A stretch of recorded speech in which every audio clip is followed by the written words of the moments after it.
Bonjour et bienvenue. Aujourd'hui, on va parler lors de ce talk d'un sujet que je vis, que j'ai vu autour de moi et qui me fait un peu grincer des dents. Et c'est un pattern que j'ai pu voir régulièrement. C'est les entreprises refont entièrement leur système tous les 2 ans. Alors j'ai pris 2 ans, c'est une moyenne assez haute.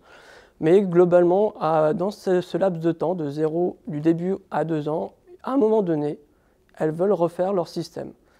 Et je me suis posé la question de pourquoi cela.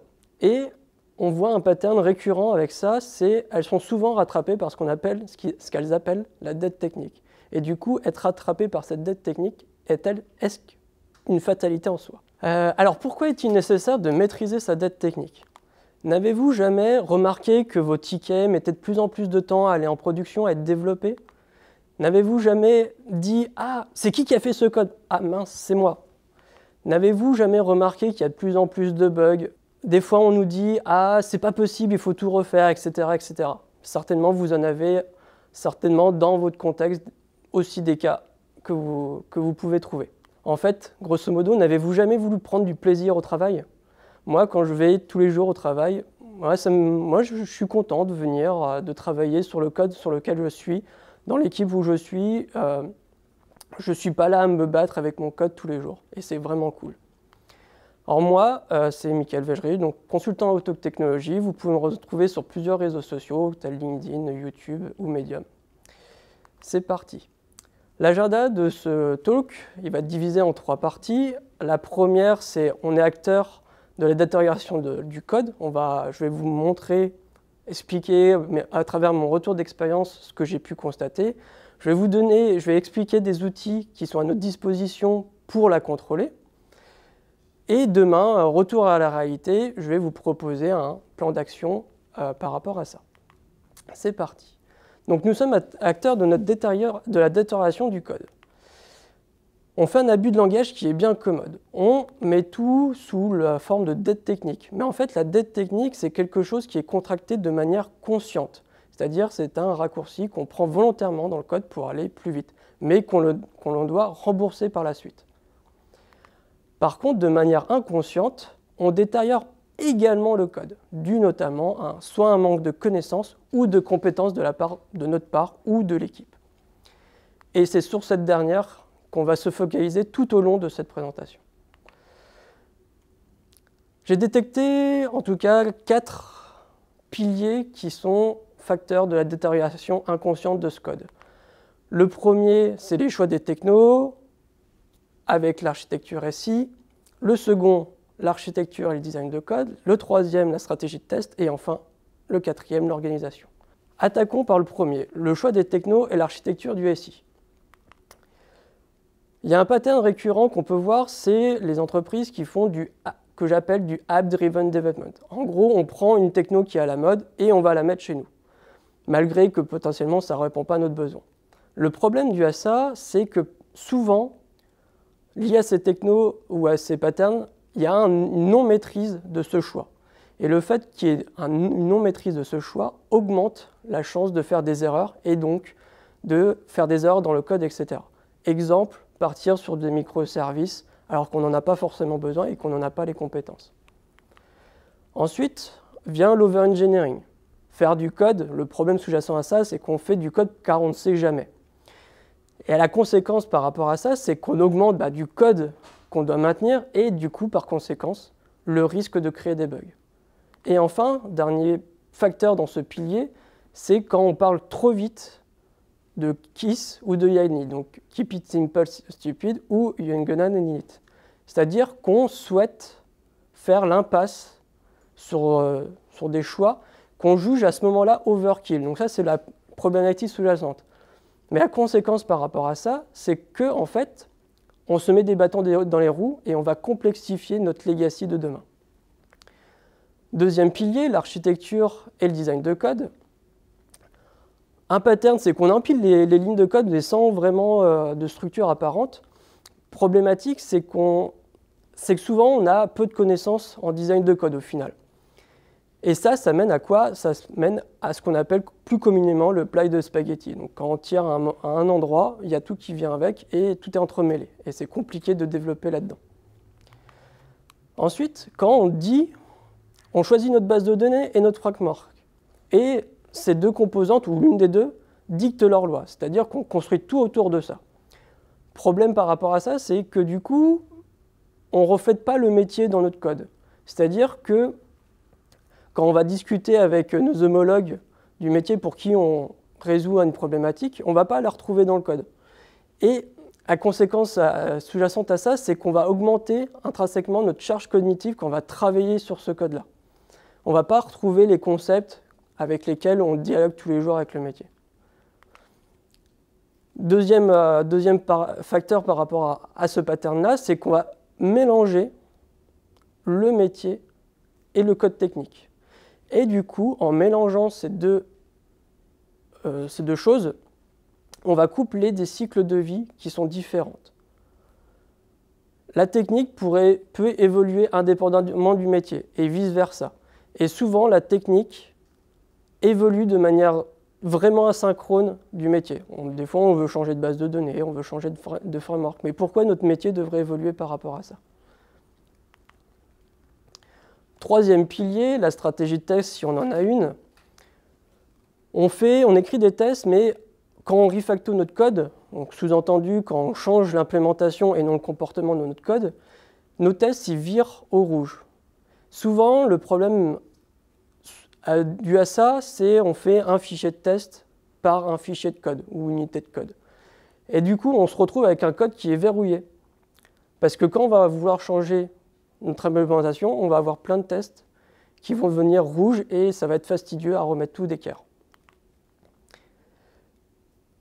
On nous a dit on veut augmenter notre couverture de code, du coup on va écrire des tests. Donc un autre pattern, c'est on va écrire des tests pour écrire des tests. Mais problématique qu'on peut voir par rapport à ça, que j'ai pu constater, c'est qu'on va traverser plusieurs couches à responsabilité différentes.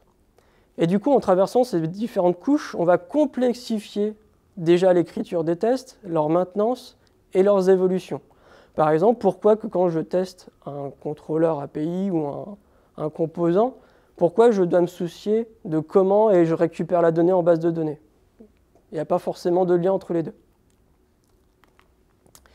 Quatrième pilier et dernier, l'organisation. Est-ce que l'adage diviser pour mieux régner marche? Peut-être pas. Une problématique par rapport à cet adage, c'est est-ce que si on sépare deux équipes qui travaillent sur le même produit, est-ce que c'est un bon pattern? Pas forcément. La conséquence qu'on peut voir par rapport à ça, c'est qu'on pousse ces deux équipes à faire des choix moins adaptés dans le code. Et on va développer par la suite. Donc c'était le 9e et dernier problème que j'ai pu constater. Il y en a certainement d'autres. Mais quoi qu'il arrive, l'impact de nos choix, on le ressent dans la durée. Que ce soit des choix bons ou mauvais. Et quoi qu'il arrive, ça nous rattrape toujours. On ne peut pas lutter contre, ça nous rattrape. Et enfin, pour terminer cette grande partie, il ne faut pas oublier que la construction d'un système informatique, ce n'est pas un sprint, mais bien un marathon. Essayez de courir un marathon comme vous allez courir un sprint. Au bout de 1 ou 2 km, vous allez vous essouffler et vous n'allez pas finir. Deuxième partie, des outils. On a un panel d'outils qui est à notre disposition pour nous aider par rapport à ces différentes problématiques qu'on a pu voir juste avant. Mais avant de commencer, avant de creuser là-dedans, on va regarder un peu comment est constitué un système informatique et les forces qui sont en présence dedans. En fait, c'est toute une histoire de complexité. Donc un système informatique, c'est ça. Et on va voir comment il est constitué. Il y a ce qu'on appelle la complexité essentielle. C'est la complexité liée intrinsèquement à la problématique du métier qu'on cherche à résoudre. La complexité obligatoire, celle qui est nécessaire pour résoudre le problème que l'on souhaite résoudre. Et enfin, la dernière, la complexité accidentelle, qui est tout le reste. On va se focaliser sur la complexité accidentelle parce que c'est là où tous nos mauvais choix ou nos bons choix vont l'impacter. Elle va se réguler avec ça. Donc cette partie contient la majorité des bugs, et c'est donc dans celle-ci qu'on doit principalement agir. Pourquoi aussi? Parce que la complexité obligatoire et essentielle sont fixes et sont très peu malléables. Effectivement, quand on a un métier complexe, c'est difficile à le décomplexifier. Il est facile d'écrire des lignes de code. Par exemple, moi, je peux aller sur Stack Overflow, sur Internet, je peux copier-coller des lignes de code et les agencer et ça va nous donner quelque chose. Ça va nous rendre un service. Par contre, il est beaucoup plus difficile de designer son code afin de contrôler l'entropie de celui-ci. Du coup, comment on peut faire? Un premier axe, c'est l'axe socio-technique. Melvin Colwell va nous aider grâce à une citation. C'est que les organisations qui conçoivent des systèmes d'information, en fait, elles tendent inévitablement à produire des designs qui sont des copies de comment elles communiquent, comment l'organisation communique dans son interne. Comment c'est modélisé? On souhaite par exemple designer un produit, mais avec que deux équipes qui travaillent sur ce produit, la squad A et la squad B. Par contre, en réalité, entre ces deux squads, il y a un mur. Et en fait, ce mur, on a oublié que ça va générer de l'absence de communication entre ces deux équipes. Et du coup, au final, au lieu d'avoir un produit développé par deux équipes, on va avoir un produit A développé par l'équipe A, ou la squad A, et un produit B développé par la squad B. Et du coup, on va arriver à pas du tout ce qu'on voulait à la base. Et pourquoi cette loi marche très bien, enfin cette citation marche très bien, Emmanuel Pais nous donne un élément de réponse, c'est qu'il est plus simple de changer du code pour nous développeurs qu'en fait de se lever de sa chaise, d'aller voir son voisin et d'aller parler à l'autre équipe. C'est plus simple, on a juste à aller sur notre clavier, déplacer 2-3 lignes et ça marche. Et du coup, on a fait un choix qui n'est pas forcément adapté à ce qu'on voulait à la base. Second pilier, enfin second point, la technique. On va continuer sur les problématiques suivantes. Donc, faire l'impasse sur nos choix qui sont jugés overkill, traverser des couches à responsabilités différentes lors des tests, et mélanger métier et technique. Donc là, c'est volontaire pour que le dernier soit sur trois plaquettes. Pour éviter ces problèmes, qu'est-ce qu'on aimerait? On aimerait améliorer la testabilité de l'application. On aimerait séparer les parties du code avec des cycles de vie différents. On aimerait isoler le code qui est important, qui apporte de la valeur à l'entreprise. Et on aimerait créer des cases pour nous, développeurs, afin de ranger et chercher facilement le code. Mais au final, qu'est-ce qu'on souhaite? On souhaite simplement un design de code qui facilite la vie des développeurs, mais dès les premières lignes. Parce que tout ce qu'on a dit juste avant, c'est juste ça au final. Et du coup, l'architecture hexagonale ou la clean architecture nous permet de faire tout cela. Et bien plus encore. Mais je ne développerai pas le bien plus encore, ça nécessiterait un talk en lui-même. Maintenant, on va aller sur la stratégie de test. Quand vous parlez de stratégie de test à vos développeurs, quelle tête ils font? Est-ce que c'est cette tête? Peut-être. S'ils en ont une stratégie de test.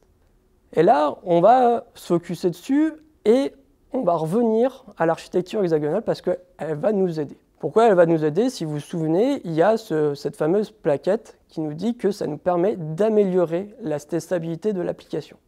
Sur un schéma, l'architecture hexagonale, comment c'est représenté? Donc on a notre hexagone au centre, on a le code à valeur ajoutée qui est dans cet hexagone du coup.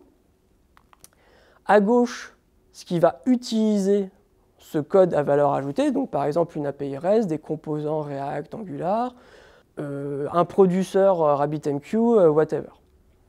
Et de l'autre côté de cet hexagone, on va avoir des compléments pour délivrer le service complet, par exemple quelque chose qui permet d'envoyer des mails, quelque chose qui permet d'enregistrer en base de données, etc., etc.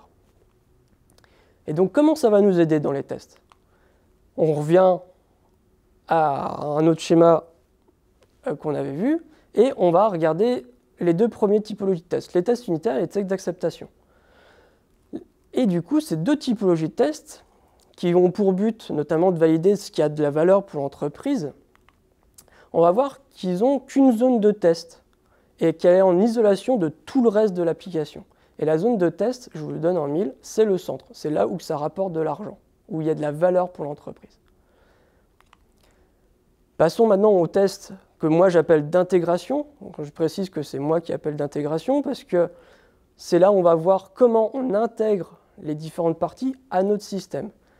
Et du coup, on a deux parties qu'on veut intégrer à nos systèmes, c'est la partie de gauche et de droite, et qu'on va vouloir être en isolation de tout le reste.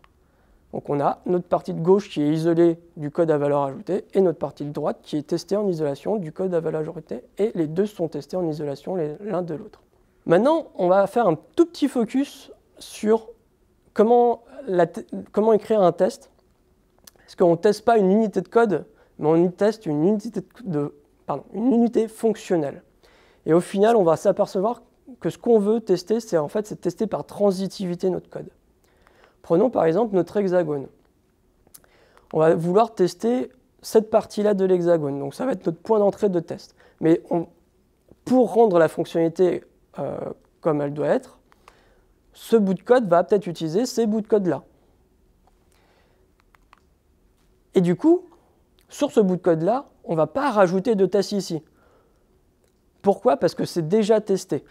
Et en fait, ça c'est valable pour tout code issu d'un refactoring. On ne touche pas, on ne reteste pas le code qui est issu d'un refactoring parce qu'il est indubitablement testé en amont et par transitivité. Donc ça fait, du coup, ça génère moins de tests à maintenir et plus de flexibilité dans le code. On pourra changer aisément le code, tout en répondant toujours à la fonctionnalité qu'on souhaitait répondre. Et enfin, les derniers autres tests, tests end-to-end, tests de charge, etc. Là, on va se focaliser sur la partie de gauche et cette fois-ci, on va tout traverser. Facile. Point d'étape. Donc, il y avait nos 9 problématiques. On en a traité 4 et on en a traité une partiellement. Donc, on va voir comment on va traiter les autres. On va enchaîner par une citation d'Alberto Brandolini qui nous dit que c'est la compréhension ou la non-compréhension de l'équipe de développement qui va en production et non celle des experts métiers, des PO, des chefs de projet, etc. Donc il est important par rapport à ça que les devs comprennent ce qu'ils développent pour résoudre la problématique qu'ils cherchent à résoudre. L'architecture hexagonale va encore nous aider par rapport à ça. Parce que si on regarde plus attentivement, il y a quelque chose qui nous dit que ça permet d'isoler le code qui est important de l'entreprise. Mais en revanche, ça ne nous dit pas comment le structurer. Déjà, c'est déjà pas mal, mais on va voir qu'il y a d'autres outils qui nous permettent, qui nous guident dans la structure de ce code. Je peux vous donner 2 outils. Le premier qui est l'Event Storming, qui est un atelier collaboratif afin d'explorer rapidement et efficacement une problématique métier, où on met dans la même salle ceux qui ont les questions, souvent l'équipe de développement, et ceux qui ont les réponses, souvent l'équipe métier. Et du coup, on les fait collaborer ensemble afin de se partager la compréhension globale de la problématique à résoudre. Et après, autre pan, second outil, orienté technique, mais aussi technico-fonctionnel, j'ai nommé le Domain Driven Design, où il y a des patterns dits stratégiques orientés sur le socio-technique et des patterns dits tactiques plus orientés vers la technique. Mais encore une fois, je ne développerai pas dans ce talk ces 2 outils. Et enfin, pour les derniers problèmes que je n'ai pas évoqués, on va parler d'un outil, certainement l'un des outils que je juge, en tout cas moi, le moins bien utilisé. Les derniers problèmes, je les remets en avant, c'est la non-maîtrise des choix techniques, faire du code en plus car on ne sait jamais, faire l'impasse sur des choix qu'on juge overkill ou peu de connaissances en design de code. Et toutes ces problématiques-là, pour les résoudre, rien ne vient par magie. En fait, il faut se cultiver, lire, échanger sur les façons de faire et les méthodologies avec les communautés qu'on a autour de nous, les personnes qu'on a autour de nous, les personnes qu'on peut côtoyer, etc. Mais aussi avec une veille technique et méthodologique constante. Alors là, je vous mets une panoplie de livres. Il n'y a pas que cela, mais ça peut être déjà des bons débuts. Et enfin, dernier tips pour la conception d'une application, c'est au début, dès qu'on conçoit notre application, il faut déjà qu'on pense à son remplacement futur, parce qu'il va arriver, forcément. Et du coup, il faut que l'on design notre application pour que ce remplacement il se fasse de manière élégante. De manière élégante veut dire qu'on ne fasse pas un effet Big Bang et qu'on ne remplace pas tout d'un coup, qu'on remplace petit à petit, par petit bout par petit bout. C'est beaucoup plus simple et on continue à délivrer en plus de la valeur au métier. Et en fait, tout ce qu'on fait aujourd'hui, c'est ni plus ni moins que d'écrire le logiciel qu'on va hériter demain. Et ça, il faut y penser.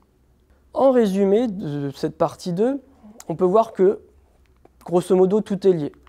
La loi de Conway qui impacte cette problématique, l'architecture hexagonale qui impacte ces problématiques, mais qui est liée à la stratégie de test. L'architecture hexagonale est également liée au Domain Driven Design qui impacte cette problématique. Et enfin, dernier point qu'on avait évoqué, la veille technique ou méthodologique qui impacte ces problématiques. Mais ce que je n'ai pas dit, c'est que la veille technique et technologique, c'est en lien avec tout le reste, et bien plus encore. Et en fait, tout est lié dans notre apprentissage et dans les manières qu'on souhaite résoudre nos problématiques. Enfin, pour finir cette deuxième partie, améliorer la qualité du système, parce que c'est ce qu'on vient de dire là pendant les quelques slides qu'on vient de passer ensemble, ça va certes améliorer la qualité de notre projet, de notre produit, mais ça va automatiquement motiver l'équipe de dev, l'équipe qui est autour des développeurs. Pourquoi? Parce que c'est cool de faire des choses qui sont intéressantes et qui fonctionnent. Moi, personnellement, je n'ai jamais vu d'équipe qui est ravie de passer toute sa journée à faire du debug, traiter des bugs ou se battre avec le code. Moi, perso, je n'ai encore jamais rencontré. Enfin, demain, retour à ma réalité. Donc demain, vous allez sortir la docconf et vous allez revenir à votre poste. Mais comment vous allez pouvoir agir? Et vous allez me dire, ouais, je suis d'accord avec tout ce que tu as dit en deuxième partie, mais on n'a pas le temps de faire tout ça.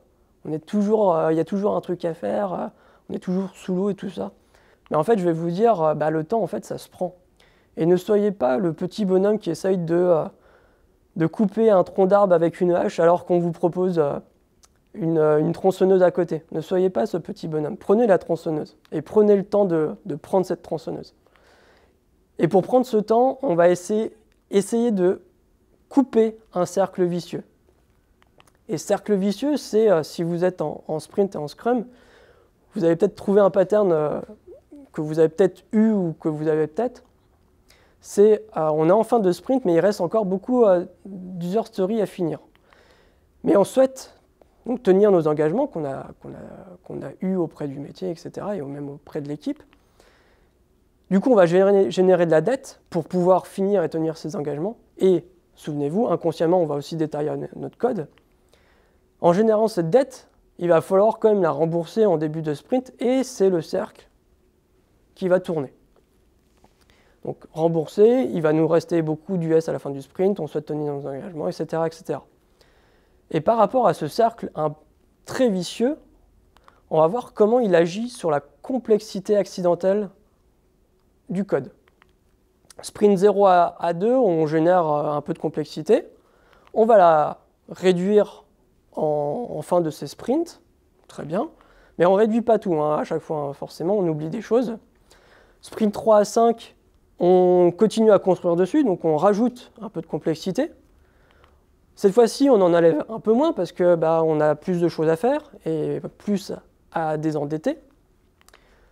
6 à 7, là, ça commence à exploser parce qu'en fait, on commence à construire notre soft sur des sables mouvants au final. Donc on va générer encore plus de complexité pour au final en rembourser de moins en moins ou en enlever de moins en moins. Et pour finir, alors là, on commence à être dans le rouge de 6 au sprint 7, à moitié du sprint 7, là on est complètement dans le rouge. Et au final, l'équipe se retrouve sous l'eau, sous cette complexité accidentelle qu'elle a générée et elle ne gère au final plus rien. Et c'est là qu'on se retrouve avec des équipes qui demandent des sprints ou des mois de désendettement du code pour pouvoir reproduire par la suite. Du coup, je reviens à mon plan d'action pour vous demain. Einstein nous dit on ne peut pas résoudre nos problèmes avec la même pensée qu'on a eu ou utilisée pour les créer, ces problèmes. Extrapolé à nous dans nos projets informatiques, on a au final 2 pièges à éviter. Le premier, c'est effectivement repartir sur la même pensée avec laquelle on vient d'échouer. C'est ce que vient de nous dire Einstein. Et du coup, il faut ajouter quelque chose à l'équipe. Des formations, une nouvelle personne, un nouveau mindset, whatever. En revanche, il ne faut pas ajouter ce qu'on pense bien, c'est notre compréhension de notre échec, donc notre compréhension métier, en se disant bah, c'est bon, maintenant je comprends le métier, on va pouvoir aller plus vite, mais en fait, on va prendre encore plus de raccourcis et on va encore aller plus vite dans le mur. Donc c'est vraiment un ajout méthodologique, un état d'esprit qu'on ajoute, pas de la connaissance. Enfin, pas de la connaissance métier en tout cas. Et au final, pour atterrir au second piège, c'est en fait on ne sait pas qu'on ne sait pas. Et il faut qu'on évite ce qu'on appelle l'effet de Dunning-Kruger. Tout ce qu'on est en train de dire, là, tout ce que je suis en train de dire, c'est qu'en fait, il faut changer le statu quo. Il faut rechercher des nouvelles manières de faire et de penser. Et surtout, il faut qu'on accepte qu'elles bouleversent notre quotidien. Parce qu'elles sont souvent en contradiction avec ce qu'on fait depuis des années, des semaines, des mois. Mais sauf que ce qu'on fait depuis X temps, ça ne marche pas. Donc il faut accepter que les nouvelles manières qu'on va trouver bouleversent nos anciennes manières de faire. Donc vers où aller? Vers des skills assez techniques. Donc je vais employer le terme de craftsmanship, de DevOps, d'agilité, de TDD, des choses comme ça.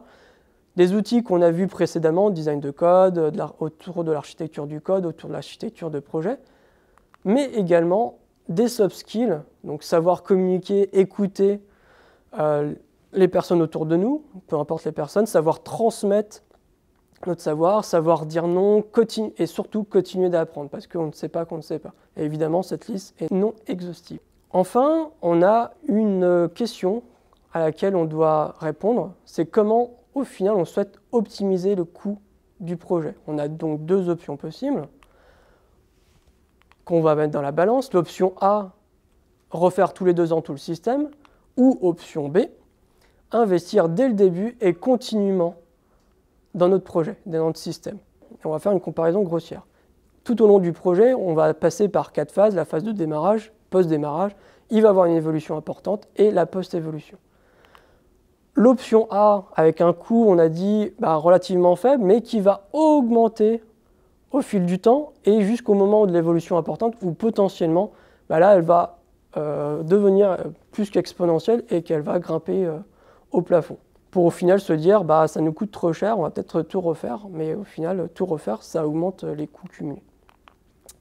En comparaison, l'option B, où on va investir beaucoup plus dès le début, pour mettre en place des patterns, une architecture qui tient la route, etc., dans de la formation peut-être. On va investir donc beaucoup plus dès le début, mais on va voir que la courbe, en fait, elle va s'aplatir éventuellement à l'évolution importante, où elle va reprendre un peu de hauteur, parce qu'il faut absorber cette évolution. Et au niveau de la post-évolution, elle va revenir sur une courbe à tendance plate. Et donc du coup, avec l'option B, on va pouvoir maîtriser beaucoup plus aisément les coûts du projet.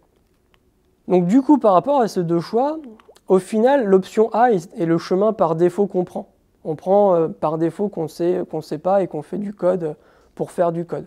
Et en fait, il faut faire explicitement le choix de l'option B. Il faut faire explicitement le choix de changer de mindset, le choix de se former, le choix d'apprendre. Il y a un truc que je n'ai pas encore parlé et peut-être que vous avez remarqué, c'est j'avais évoqué la loi de Conway, mais j'en ai pas parlé dans les problèmes, dans le plan d'action que je vous propose. Et il ne faut surtout pas l'oublier parce que je rappelle qu'on construit notre système à l'image de notre structure de communication. Mais je ne vais pas développer parce que j'ai un collègue qui a orienté son talk par rapport à cette loi et je vous invite à aller le voir. Pour terminer, le plan d'action que je vous propose, c'est donc être conscient de l'option que vous choisissez, faire évoluer vos manières de penser et de faire, et enfin confronter ce que l'on fait et ce que l'on souhaite faire. Pour terminer et répondre à la question du début de conférence, être rattrapé par non pas la dette technique mais par la complexité accidentelle n'est pas une fatalité. En revanche, la combattre demande un effort permanent et quotidien, mais qui en vaut la chandelle. Merci de m'avoir écouté, j'espère que vous avez passé un bon moment. On va pouvoir passer à la séance de questions-réponses si vous en avez.